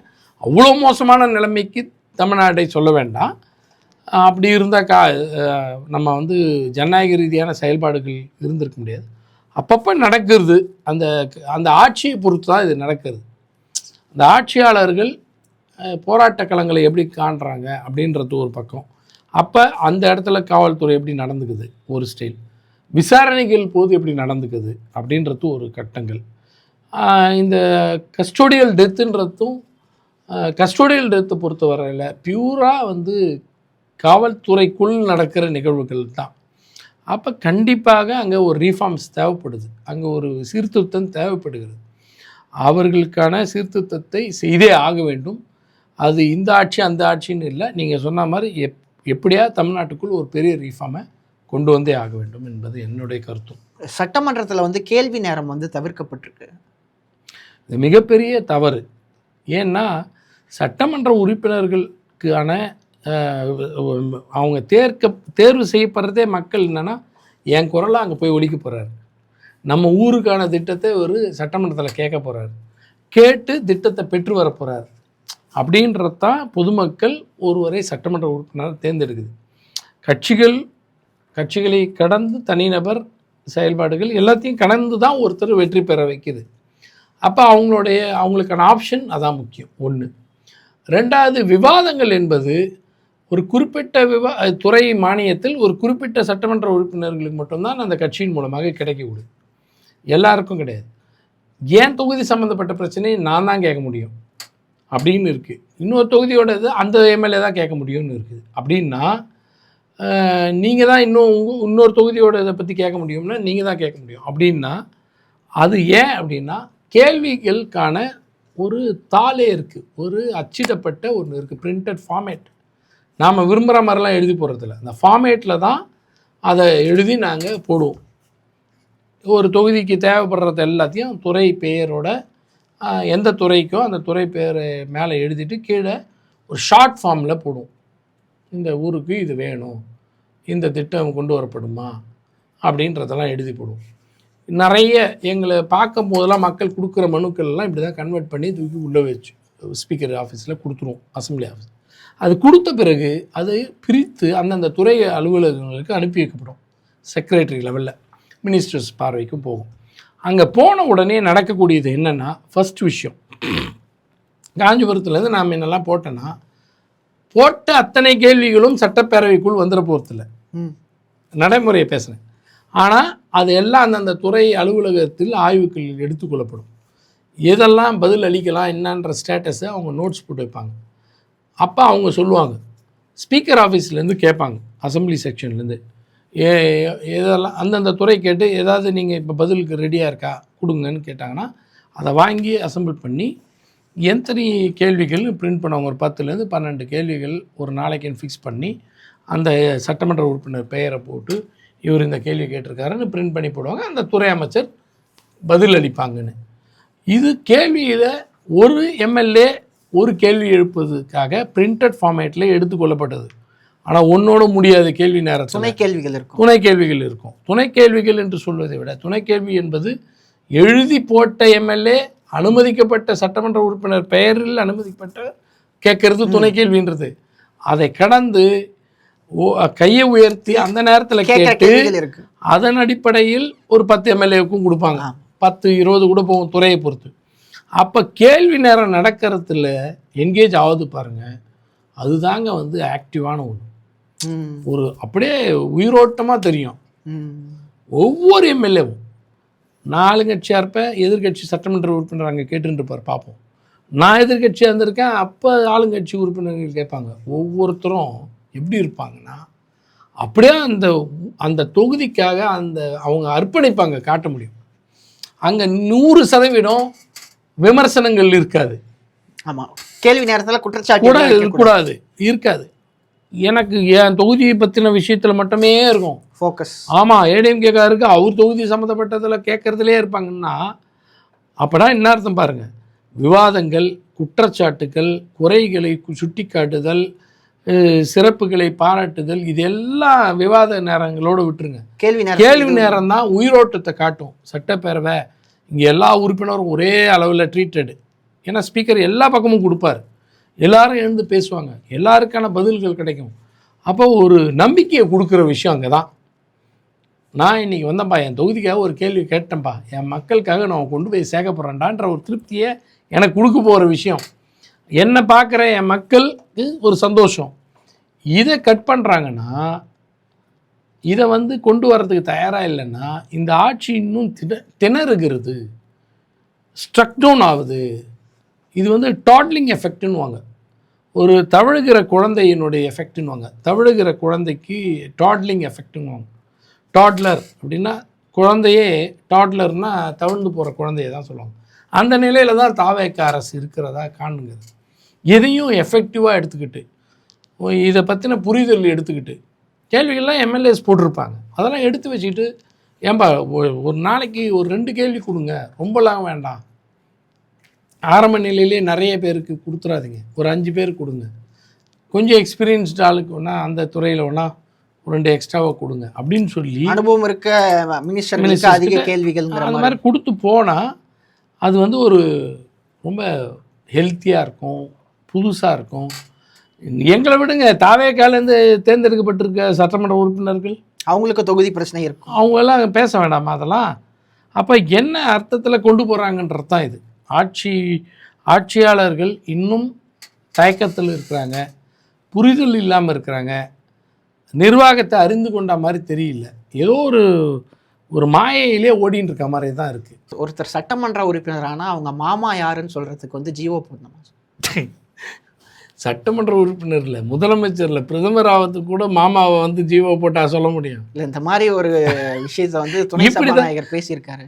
அதே மாதிரி மாமாங்கிறது அன்பார்லிமெண்ட்ரி வேர்டு கிடையாது, அது அன்பார்லிமெண்ட்ரி வேர்டுன்னு அட்ரஸ் பண்ணியிருக்காங்க. அதாங்க சொல்கிறேன், ஒரு சுத்தமாக அரசியல் புரிதல் இல்லாமல் தாவேக்கா வந்து நாங்கள் திரும்ப சில பேர் நினைக்கிறாங்க, நாங்கள் என்னவோ அப்படியே விஜய் பார்த்தா கோவப்படுறோம், இல்லை தாவேக்கா ஆட்சி அமைத்ததை பார்த்தா அப்படியே திமுகவினரும் அதிமுகவினருக்கும் பொறுத்துக்கல, இவங்களை வீழ்த்திட்டு. நாங்கள் அதெல்லாம் சொல்ல, மக்கள் தீர்ப்புங்க. அதை நாங்கள் என்னங்க பண்ண முடியும்? மக்கள் விரும்பி ஏற்றுக்கொண்டது யாராக இருந்தாலும் நம்ம ஏற்றுக்கொண்டாகணும். ஆனால் அவங்கள திரும்ப நாங்கள் சொல்கிறது, நீங்கள் அரசியலோடு செயல்பட்டு வாருங்கள்னு, அரசியல் மயமாக்கி வாருங்கள், அரசியல் புரிதலோடு வாங்க. அவங்க அரசியல்வாதியே இல்லைன்ட்டார். அதை தான் நானே சொல்கிறதுக்கு நீங்கள் சொல்லிட்டீங்க, புஷி ஆனந்த் சொல்லிட்டார், நாங்கள் முதல்ல அரசியல்வாதியே இல்லைன்ட்டார். இந்த அரசியல்வாதியே இல்லைன்ற வார்த்தை இருக்குது பாருங்கள், இதுவே சினிமேட்டிக். அரசியல்வாதிங்கிற வார்த்தையை அவங்க கெட்ட வார்த்தையை பார்க்கறது இல்லை, அப்படி ஒரு சித்தரிப்புது. அரசியல்வாதின்னா வில்லை சினிமாவில் சித்தரிக்குது, அதை எதிர்த்து கேள்வி கேட்குறவன் நாங்கள் ஹீரோ. ஸோ அரசியல்வாதின்னா வில்லன்னு காட்டிட்டு இப்போ போய் அரசியல்வாதி நாங்கன்னு சொல்லிக்க மாட்டேன்னா, அரசியல் இயக்கம்னு ஏன் தாவேக்காவை ரிஜிஸ்டர் பண்ணீங்க? அது பொதுநல சங்கமா? சொசைட்டிஸ் ஆக்டில் ரிஜிஸ்டர் பண்ணிட்டு வந்துக்கிறீங்க. தேர்தல் ஆணையத்தில் போய் தமிழக வெற்றி கழகம்னு ஏதோ பேரை ரிஜிஸ்டர் பண்ணி சிம்பலை வாங்கி நின்று வெற்றி பெற்று வந்திருக்க, அதுக்கு பேர் என்ன? அரசியல் கட்சி, அரசியல் இயக்கம். அப்புறம் அதை உட்காந்து அரசியல்வாதியே இல்லைன்னு வெக்கமே இல்லாமல் அதை வேற உட்காந்து 2வது பொசிஷனில் உட்காந்துன்னு ஒருத்தர், அதுக்கு எது பொதுச் செயலாளர்னு பொறுப்பு போடுறீங்க? அப்போ இவங்களுக்கு அவருடைய அரசியல் அறிவு என்னன்னு புரியுதா? அரசியல் அறிவு இருக்கா இல்லையான்றதோட எல்லாத்தையும் சினிமாவாக பார்க்கணும், சினிமாவே காட்சி ஆக்கணும். அந்த கோணத்திலே மாமான்றது வந்துங்க, அவருடைய மாமா பற்றி குறிப்பிட்றாருன்னா இவங்களுக்கு என்ன தெரியுமாங்க, அந்த துணை சபாநாயகர் பற்றி ஒரு வார்த்தை சொல்லிடுறேன். அரசியலே இவங்களுக்கு ஃப்ரெஷ். நான் 20 வருஷமாக அரசியல் பண்ணியிருந்திருப்பேன். 2016 தான் ஃபஸ்ட்டு சட்டமன்ற உறுப்பினராக இருப்பேன். தட் இஸ் நாட் இங்கே அது சொல்லார், அது ஃப்ரெஷ் உறுப்பினர் தான். ஆனால் எனக்கு அரசியல் புரிதலோ, அரசியல் ஈடுபாடோ, அரசியலுக்காக போராட்ட களங்களோ, மேடைகளில் பேசுவதோ, அதை பற்றி புரிந்து வைத்து இருப்பதோ, பத்திரிகைகள் படித்து வச்சுருக்கதோ அப்படின்றது அதான் என்னோடய எக்ஸ்பீரியன்ஸ். இவங்களுக்கு அரசியலே அனுபவம் கிடையாது. கட் அவுட்டுக்கு பால் ஊற்றுறது, பூ மாலை போடுறது, பெட்டிக்கு பூஜை போடுறது, அதுக்கப்புறம் பால் அபிஷேகம் பண்ணுறது, டிக்கெட்டை தேட்டரில் கம்மி ரேட்டுக்கு வாங்கிட்டு அதை அதிகமாக விற்று அதை ரசீது பண்ணுறதுக்கான ஃபண்டுன்னு ஆக்கிடுறது. நீங்கள் அதை பிளாக்ல டிக்கெட் வைக்கிறதுன்னு சொல்லுவீங்க, அதை நான் அப்படி சொல்ல. இது விரும்பி விற்கிறது, விரும்பி வாங்கிக்கிறது. 100 ரூபா டிக்கெட்டை வாங்கி 1500 2000 ரூபாயின்னு விரும்பி தானே விற்கிறாங்க, விரும்பி தான் வாங்கிப்பாங்க. அதனால் நீங்கள் அதுக்குள்ளே பிளாக் டிக்கெட் விற்கிறவங்களான்னு கேட்டுறாதீங்க. இது மாதிரி செஞ்சு அரசியலுன்ற பேரில் திடீர்னு வந்துட்டாங்க. நான் இவ்வளோ பேசுனேன்னு தவறாக எடுத்துப்பீங்க, என்னை திட்டுவீங்கன்னா நான் கவலைப்படல. உங்ககிட்ட அரசியல் புரிதல் என்ன? ஒரு சபாநாயகர்ன்றவர் 3 முறை எம்எல்ஏ வந்தவர்னு உட்காந்துருக்கார், சீனியராக இருந்தவர். இனி துணை சபாநாயகர்ன்றவர் ஃப்ரெஷர் உட்காந்துருக்கார். அவையை நடத்துவதுன்றது எவ்வளோ பெரிய மாண்பான பணியை உங்ககிட்ட ஒப்படைக்குதுன்னா கவனிங்க ஃபஸ்ட்டுன்றேன். அமைச்சர்களுக்கும் சேர்த்து சொல்கிறேன், கவனிங்க ஃபஸ்ட்டுன்றேன். நீங்கள் தான் சொல்லிட்டீங்க, நான் இதான் என் ஃபஸ்ட் டைம்ன்றேன்னா அப்போ யூ ட்ரை டு லேர்ன்றேன். Don't react immediately. நீ இமிடியட் ரியாக்ஷன்ஸ் எல்லாமே கரெக்டுன்னு சொல்ல முடியாது. உங்கள் தலைவன் எப்படி உட்காந்துருக்கான், காலையில் உட்காந்தா சாயங்காலம் வரைக்கும் அமைதியாக உட்காந்துல, அதே மாதிரி அவங்களும் இருக்கணும்னு எதிர்பார்க்குறது. ஐயோ, நான் என்ன கேட்குறேன், அவர் அப்படி இருக்கவும் கூடாது, இவங்க இப்படியும் இருக்கக்கூடாதுன்றேன். ரெண்டும் தப்புன்றேன். வாயே திறக்காமல் 3 மணி நேரம் உட்காந்து இப்படி பார்க்குறதும் தப்புன்றேன். கண்டதுக்கெல்லாம் எழுந்து விஷயமே தெரியாமல் வாய் திறக்கிறதும் தப்புன்றேன். மாமான்றது எப்படி அன்பார்லிமெண்ட்ரின்னு இவருக்கு தோணுச்சுன்னு தெரியுமா? பல இடங்களில் யாரையோ ஒருத்தரை பொட்டு மாமான்னு இங்கே விமர்சிக்கிறதா ஓடுது. இதை ஒரு துணை சபாநாயகர் இப்படி உட்காந்து பார்த்துட்டே இருக்காரு. மாமான்னாரு. ஐயோ, அப்போனா நம்ம ஆளை பற்றி தான் ஏதோ சொல்லிட்டாங்களோ, கமெண்ட் ஆகி நான் அனுமதிச்சிட்டேன்னா அது தப்பாகிடுமோன்ற பயம் வந்துடுச்சு. மாமா என்று யாரை சொல்லுகிறீங்க? ஏங்க எங்கள் மாமா சொன்னங்கன்னு அதெல்லாம் இங்கே கிடையாது. அவர் தான் உங்கள் மாமான்றதுக்கு ஜியோ இருக்கா? ஜியோன்னா என்னன்னு தெரிஞ்சுதா ஃபஸ்ட்டு? அதுவாது புரியுதா அவருக்குன்னு கேட்குறேன். நீங்கள் உங்கள் மாமா ஜியோன்னா என்னன்னு தெரியுதா அவருக்குன்னு தெரியல. நீங்கள் ஏதோ கேட்க வந்தீங்க. நீங்கள் கவர்மெண்ட்டுக்கு உங்கள் மாமா யார் அப்படிங்கிறத ஜியோ மூலமாக சொல்லியிருக்கீங்களா? ஜியோ மூலியமா எப்படிங்க சொல்ல முடியும்? கவர்மெண்ட் தாங்க ஜியோ போட முடியும். நான் இல்லைங்க, அதான் சொல்கிறேன். நான் பிரமாண வாக்கு மூலமாக கொடுக்கறது உண்டு. ஒரு பக்கம் எலெக்ஷனில் நிற்கும்போது வெற்றி பெற்று வந்தால் உன் மனைவி பேருனே, உன் புள்ள பேருன்னா, வயதுன்னா எல்லாம் கேட்டு எழுதி வாங்குவாங்க. அது என் பயோடேட்டா தெரிஞ்சதுக்காகங்க. இவங்க இப்போ கேட்டுக்கிறபடி பார்த்தா அடுத்து வரக்கூடிய சட்டமன்ற உறுப்பினர்கள் எல்லாம் அவங்க உறவினர்கள்லாம் யார் யார் பெயர்லாம் போட்டு இவர்களை எல்லாம் அரசு இதழில் வெளியிடுமாறு அன்போடு கேட்டுக்கொள்கிறேன்னு இப்போ கேட்கணும்பொழுது, அப்படி வெளியிட்டாதான் அவங்க உண்மையான அப்பா அப்படின்வாங்க. அடுத்தது இவர் தான் எங்கள் அப்பா, அரசு இதழில் வெளியிடுங்கள், இவர் தான் எங்கள் அம்மா, அரசு இதழில் வெளியிடுங்கள், ஒரு லிஸ்ட்டு போட்டு வெளியிடணும் பொழுது எவ்வளோ பெரிய அறிவாளிகள்லாம் துணை சபாநாயகர். ஐயோ, நிறைய பாடல்களை கேட்கலாம் அசம்பிளியில், அருமையாக இருக்குது. நான் கூட அப்போ நான் என்ன கேட்குறேன், இப்போ மாமான்றது ஜியோ போட்டிருக்கான்னு கேட்குறதே அறிவாளித்தனமா? அது அறிவிலித்தனம். அப்படி ஒரு விஷயத்தை செஞ்சுட்டு அந்த மாமான்னு சொன்னதை நீக்குகிறேன் அப்படின்னு சொல்கிற மிக, அதாவது அது ஒரு அன்பார்லிமெண்ட்ரி வேர்டு, அதாவது அவை குறிப்பிலேருந்து நீக்கப்பட வேண்டிய ஒரு சொல் அப்படின்னு துணை சபாநாயகர் தோணுச்சுன்னா, இந்த அப்பாவை காணும்னு ஒரு அறிவாளி பேசினார், அப்போ அந்த சொல்ல மட்டும் இருக்கலாமா? அதில் அது யாருன்னு குறிப்பிட்டார் அவர். அவர் யாருன்னா எதுக்குன்னு ஜியோ போட்டுக்கிறாரா? அப்பாவை காணும் நீங்கள் எப்படி அவர் சொன்னார்?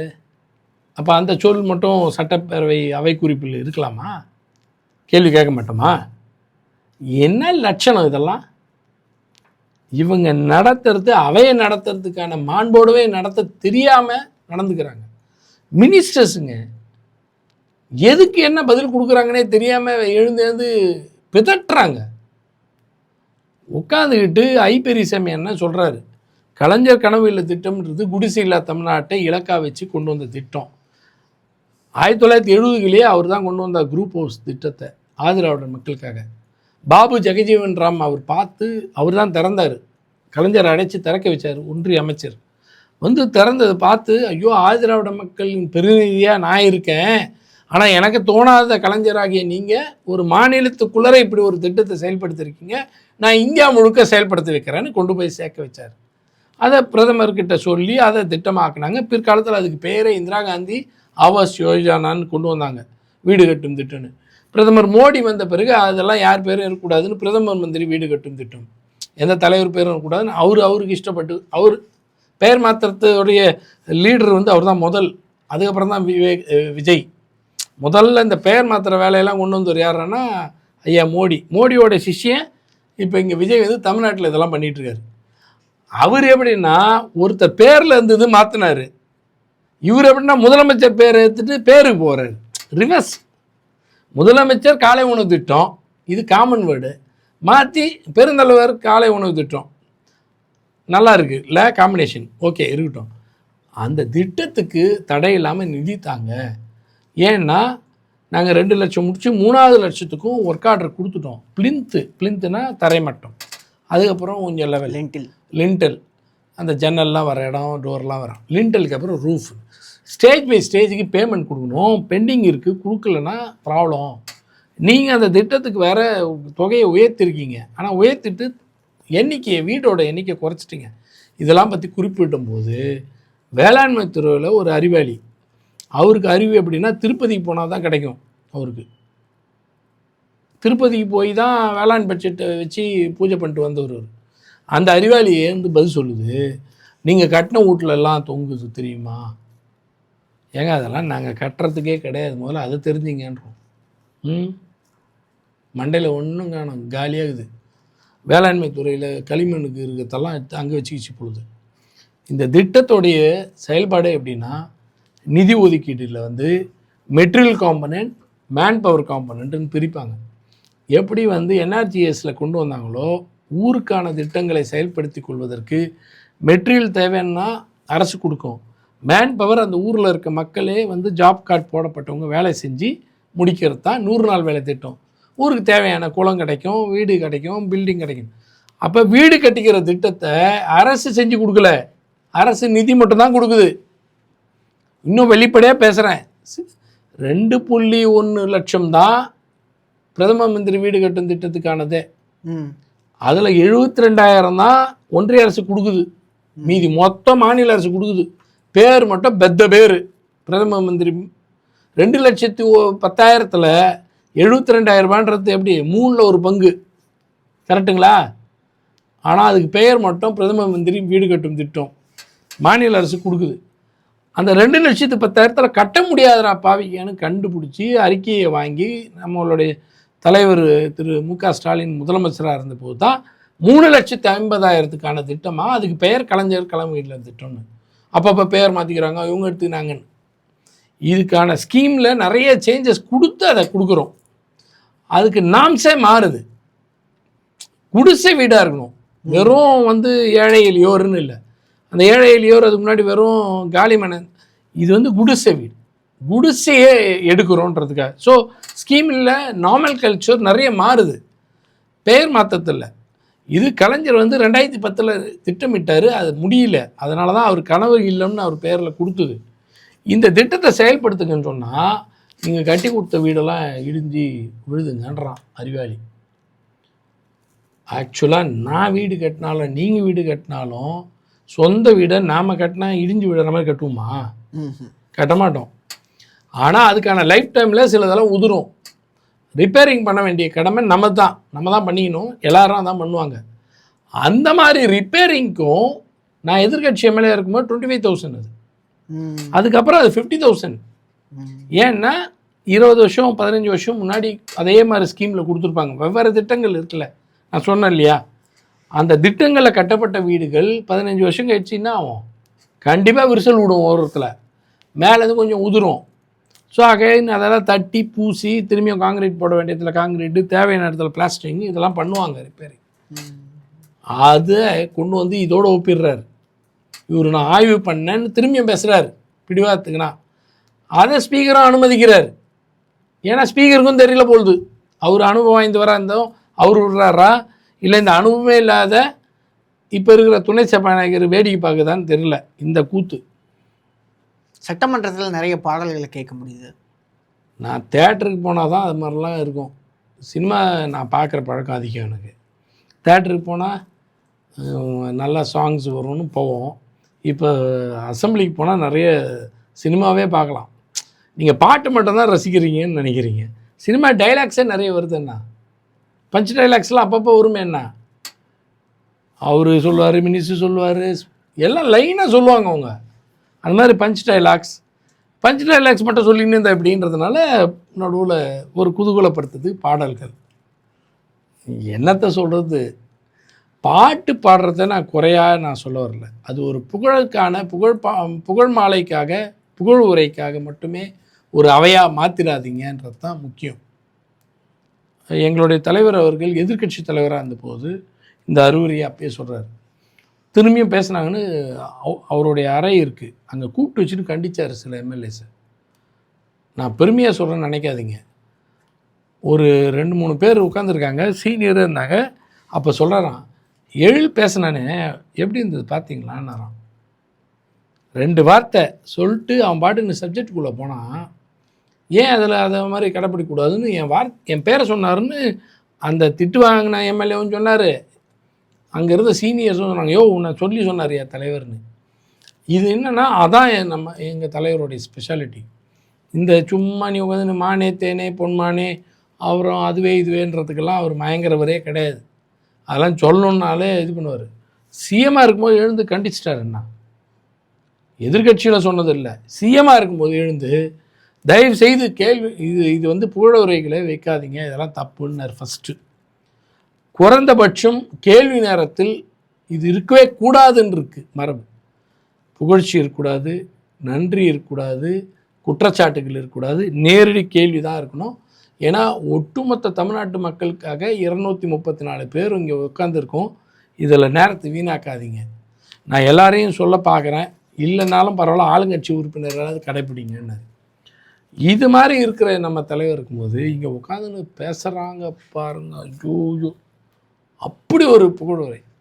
அதுக்கு ஒரு பாட்டு வேறு. இது வந்து ஏடிஎம்கே 2.0. இது ஜெயலலிதா அம்மையார் இருக்கும்போது ஏடிஎம்கேன்னு இருந்த அப்போ அதே மாதிரி தான் அவை வச்சுருந்தாங்க. அப்போ எந்த மாதிரி இருக்கும் இதே தான். ஐயோயோ 2016 ஃபஸ்ட்டு கூட்டத்தொடர் அந்த அம்மா உயிரோடு தானே இருந்தாங்க. அப்படியே இவ்வளோ பெரிய பஞ்ச் இருக்கும், 30 பக்கம் வச்சுன்னு படிப்பாங்க, லென்த்தியாக இருக்கும் எம்எல்ஏஸு. அதுக்கு வந்து அரசவை கவிஞர் மாதிரி இருக்கிறாங்க ஒரு 2-3 பேர். அவங்களுக்கு பணம் கொடுத்தா எழுதி கொடுப்பாங்களாம். சொன்னது தான், எனக்கு என்ன தெரியும். ஒவ்வொரு எம்எல்ஏ வச்சுக்கிட்டு படிப்பாங்க. அகிலாண்டீஸ்வரியே, அம்மாவே, ஆதிபராசக்தியே, உலகை ஆளுகின்ற நாயகியே அப்படின்னு இன்னும் சொல்லிட்டு வருவாங்க. இதுலேயே தாங்க இருப்பாங்க. அதை தாண்டி வரத்துக்கு 10 பக்கம் ஆகும். அதுக்கப்புறம் தான் இந்த மானிய கோரிக்கையில் பேசுவதற்கு வாய்ப்பளித்த அவங்க எப்படி ஆரம்பிப்பாங்க தெரியுமா? இன்னும் இவங்க இதை ஆரம்பிக்கலை, அவங்க ஆரம்பிப்பாங்க.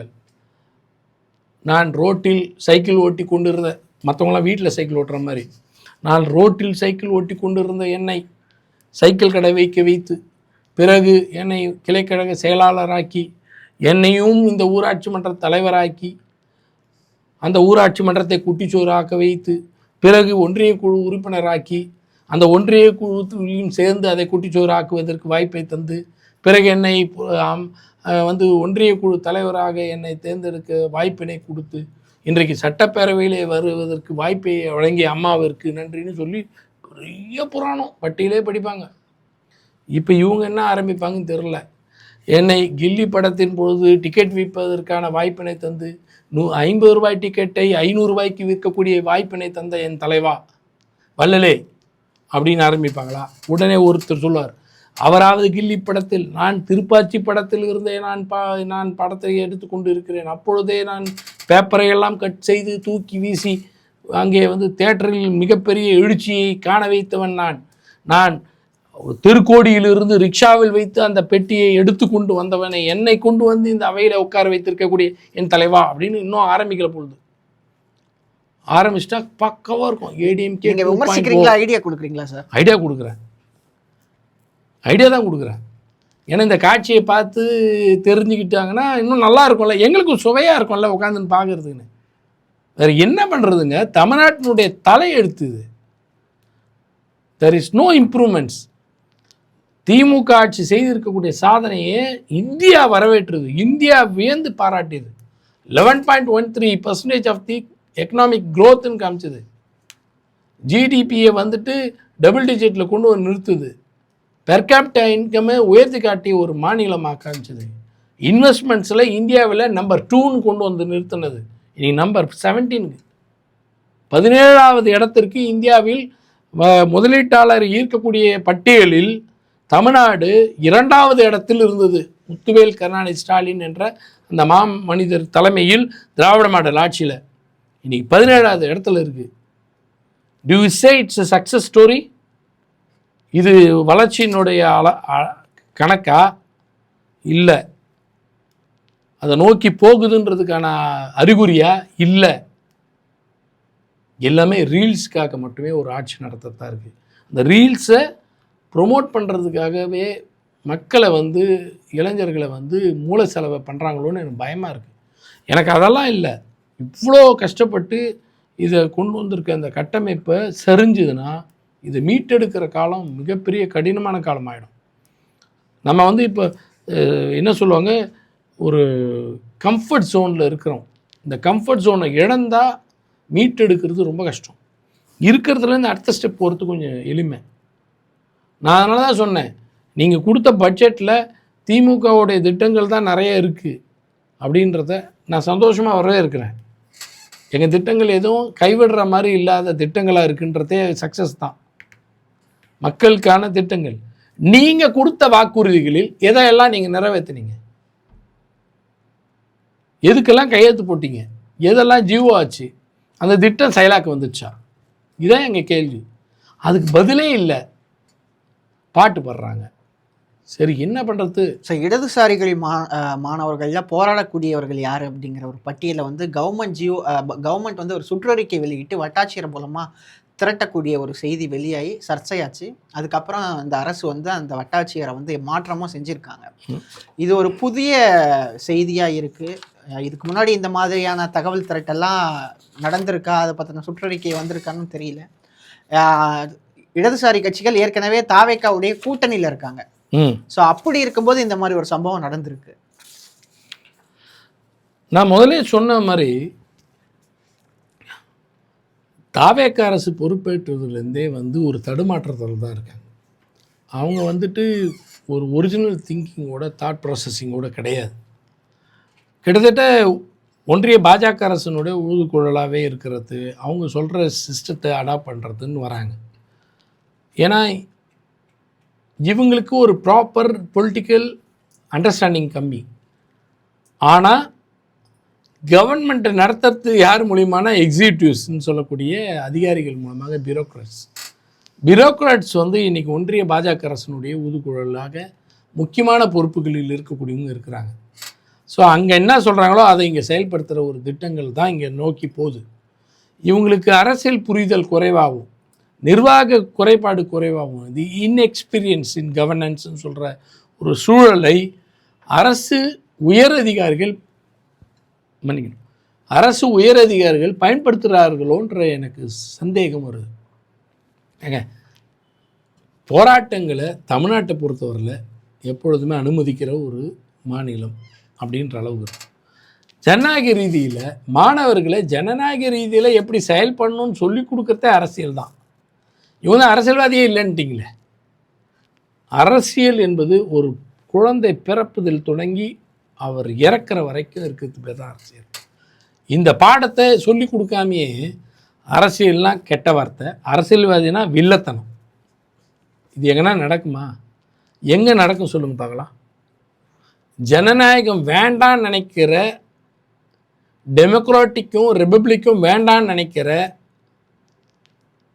ஒரு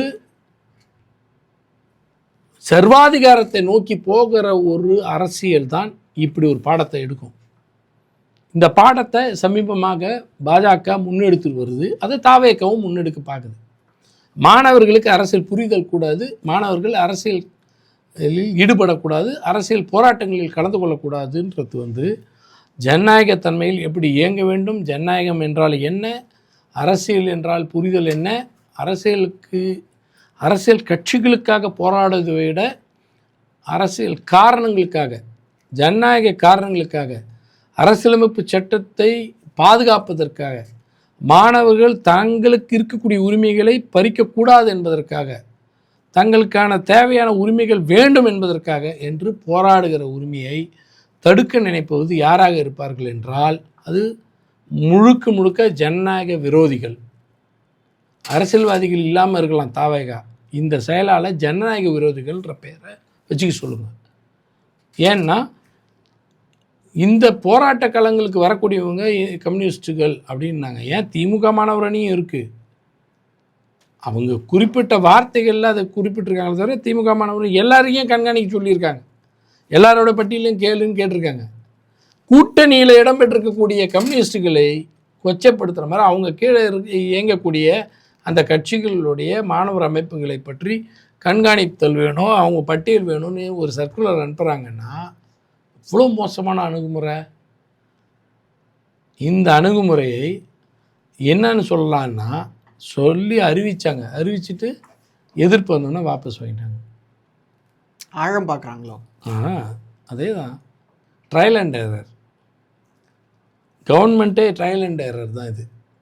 எதை ஒன்றாலும் ட்ரையல் பார்க்குறது, வேணான்னா எரருங்கன்னு சொல்லிடுறது, ஆழம் பார்க்குறது தான். அந்த மாதிரி செயல்பாடு தான் இது.